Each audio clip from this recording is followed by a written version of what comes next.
My father didn't just throw me out of the house that night, he threw me out of his life. He looked at me with a cold, jagged disgust that I can still feel in my bones 24 years later. He reached into his leather wallet, pulled out a $50 bill, and threw it into the mud at my feet. He told me to go buy a new name, because the Sterling name didn't have room for a girl like me anymore. I didn't beg. I didn't cry.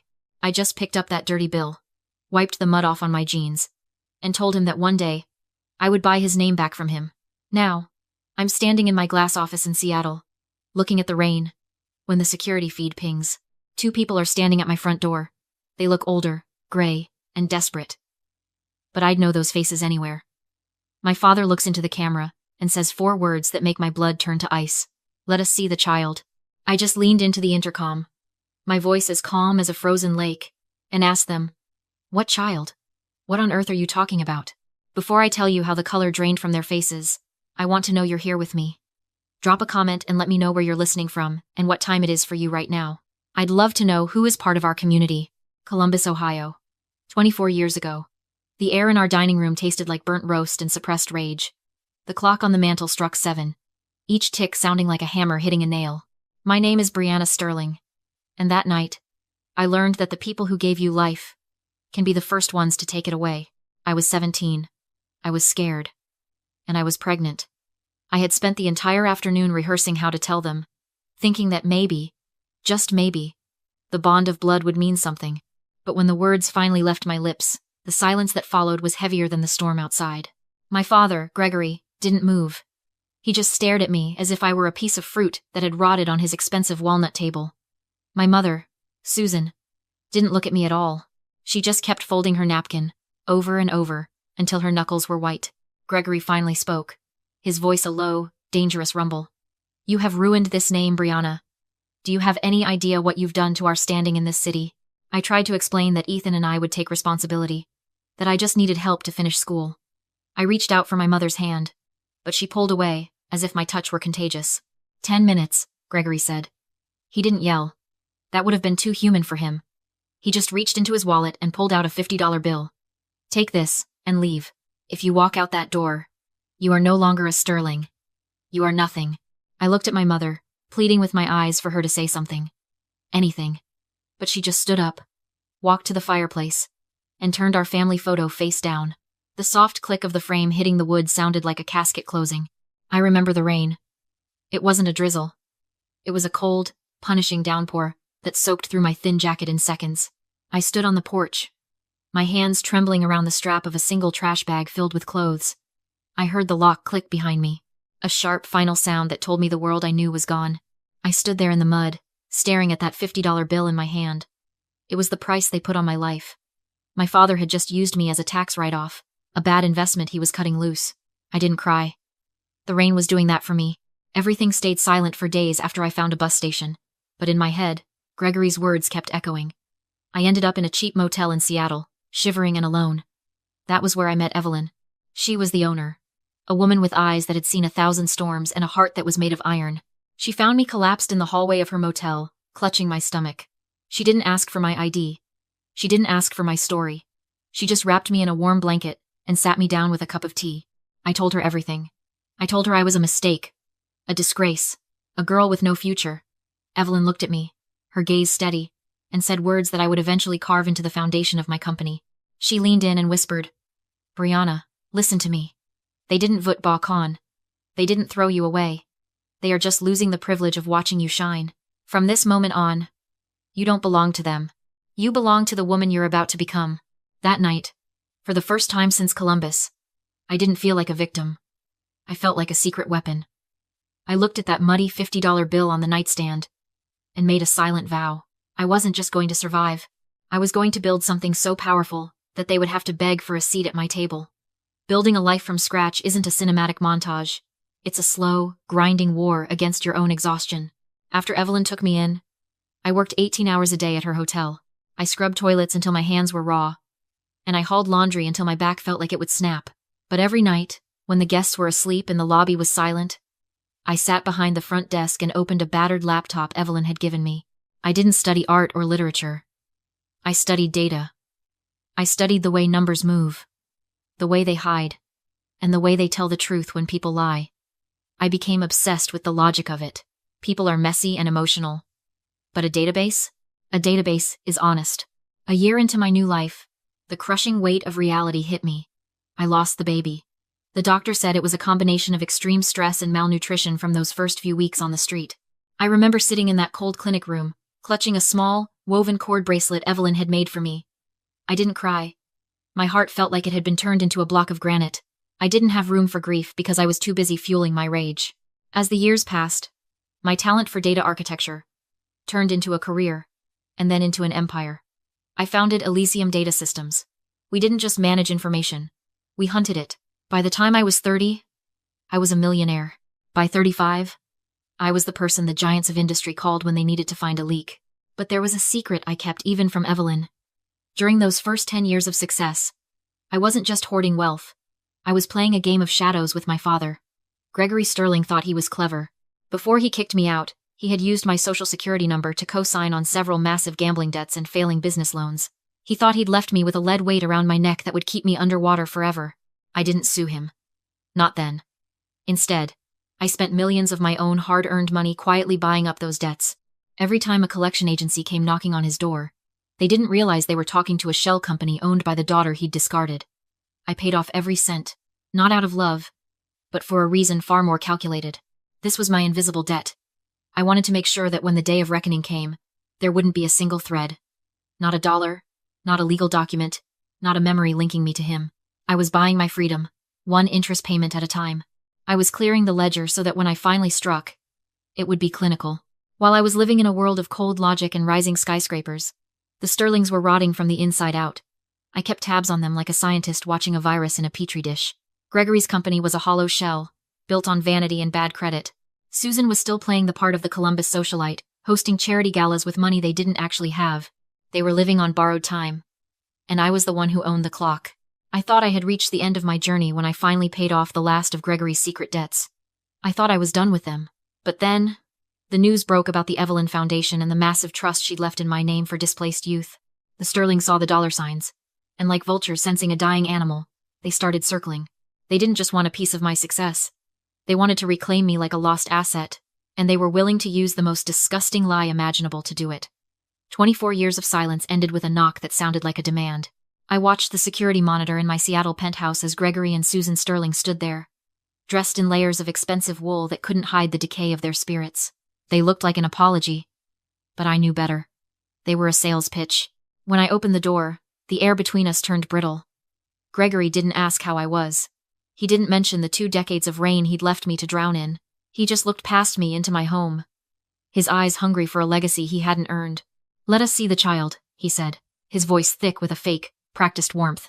My mother, Susan, reached out as if to touch my arm, her face twisting into a mask of maternal concern. "We've forgiven so much, Brianna," she whispered, the gaslighting so effortless it was almost impressive. "It's time to be a family again. A story like this, a reunion, it would be so powerful. Think of your son. Think of the Sterling name." I felt a cold, clinical detachment wash over me.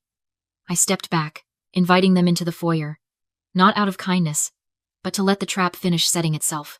I poured 2 cups of coffee I had no intention of drinking and sat across from them. "The child is safe," I said, leaning back. I watched Susan's eyes light up. She started talking about a redemption campaign they had already discussed with a PR firm called Silverline Media. She even pulled a glossy folder from her bag, a literal script for a miracle reunion. "We can share the future, Brianna. The world loves a comeback story. We just need to introduce the boy to the public." It was a masterclass in toxic manipulation. They weren't here for me. They were here because their empire was a graveyard, and they thought I was the resurrection. They needed my success, my heir, and the millions Evelyn had left in trust to wash away the stench of their bankruptcy. Gregory leaned forward, his steel watch the same one that had flashed in the hallway when I was 17, catching the light. "You owe us this, Brianna. We gave you the foundation. We gave you the blood. You can't keep a grandson from his rightful family." I let the silence stretch until it was uncomfortable, until they started shifting in their seats. I looked Gregory right in the eye, the man who had handed me $50 and a death sentence, and I smiled. It wasn't a warm smile.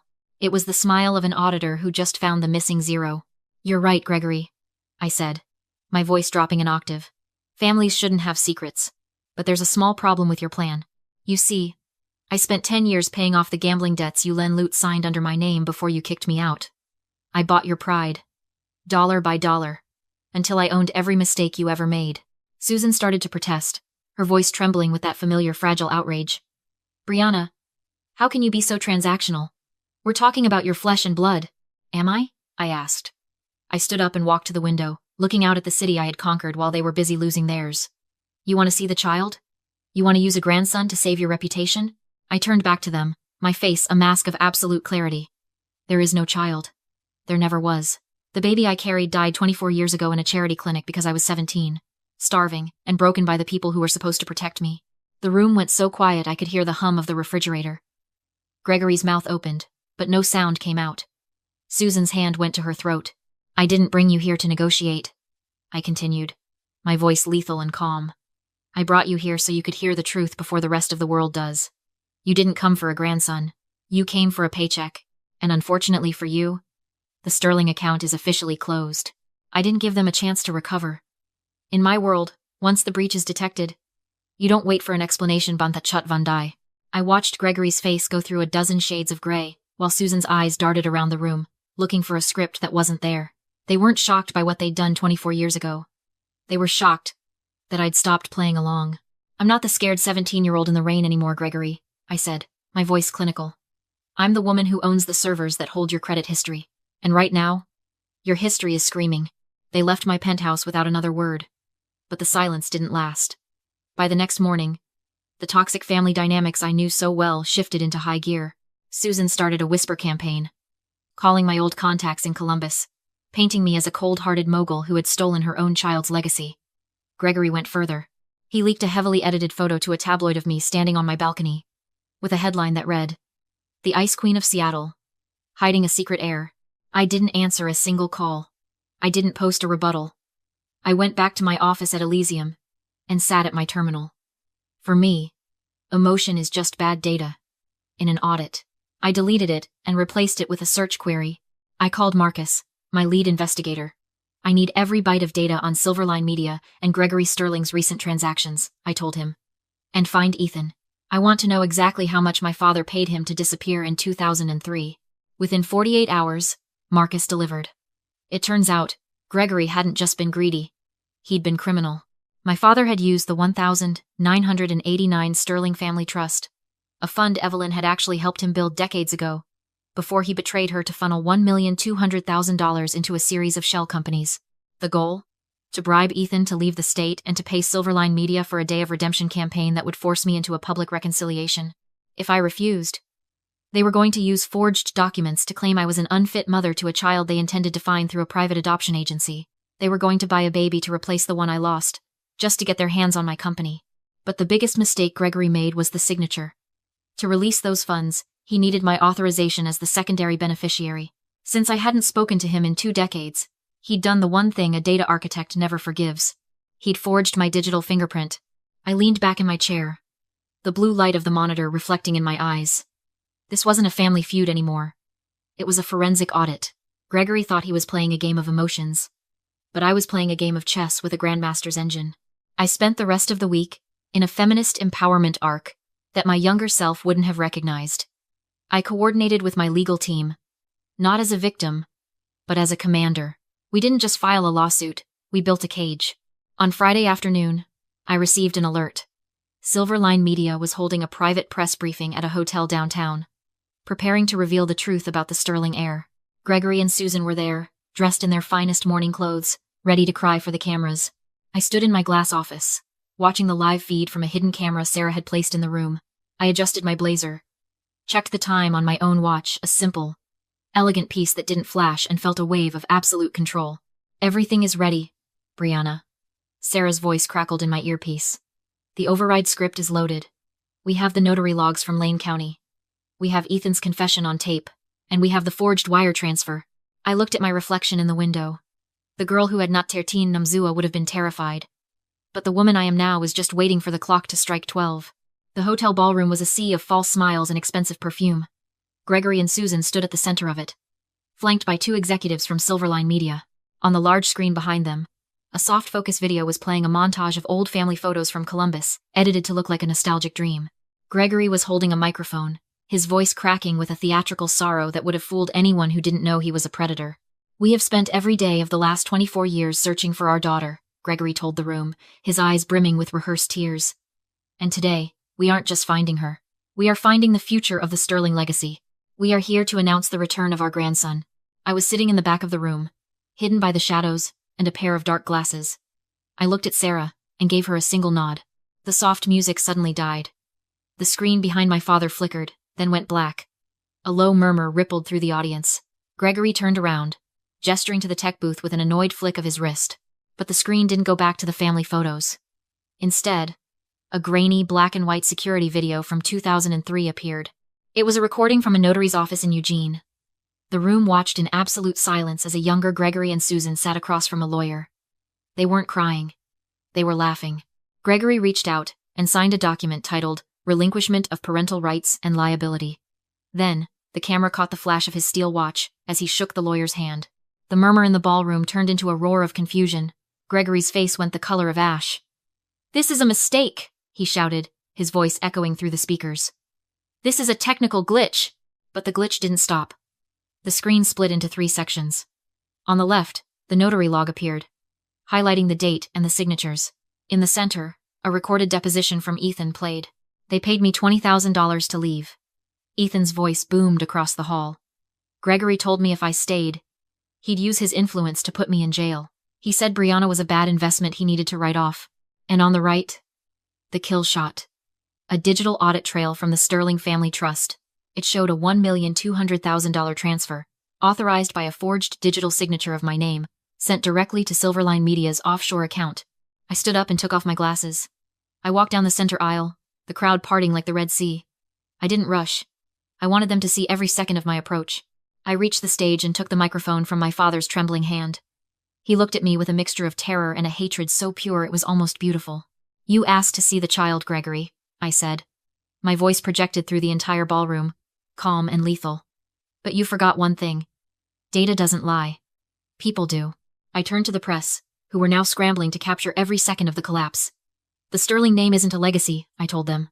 "It's a balance sheet of 24 years of fraud, forgery, and abandonment. There is no grandson. There is only a daughter you tried to erase, who spent 10 years secretly paying off your debts just so she wouldn't have to breathe the same air as you." Susan tried to step forward, her face a mask of desperation. "Brianna, please, think of the scandal. We can fix this." I looked at her, and for the first time in 24 years, I felt absolutely nothing. No anger, no pain. Just the quiet satisfaction of a completed audit. "I already fixed it, Susan," I said. I gestured toward the back of the room as 4 federal agents in suits stepped through the doors. "I filed a criminal complaint for forgery, wire fraud, and grand larceny.